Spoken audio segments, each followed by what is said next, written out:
Party सरबराहान की फहरिस्त से बानी PTI का नाम हटा दिया गया।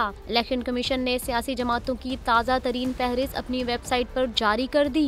इलेक्शन कमीशन ऑफ पाकिस्तान की जारी करदा नई फहरिस्त में तहरीक इंसाफ को बगैर क़यादत के जाहिर किया गया है। इलेक्शन कमीशन की फहरिस्त में 175 सियासी जमातें शामिल हैं। इलेक्शन कमीशन ने फहरिस्त में PTI के नाम के साथ पार्टी क़यादत का खाना खाली रखा है। दूसरी तरफ इलेक्शन कमीशन ऑफ पाकिस्तान ने पंजाब में कौमी असम्बली की खसूसी नशिस्तों पर पाकिस्तान तहरीक इंसाफ की तरजीही फहरिस्त रोक दी है। इलेक्शन कमीशन ने इंतखाबी निशान न होने की वजह से PTI की तरजीही फहरिस्त जारी नहीं की थी।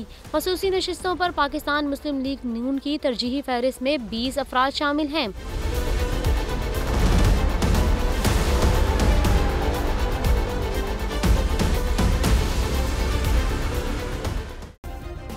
सब्सक्राइब करें और बेल दबाएं ताकि कोई खबर रह न जाए।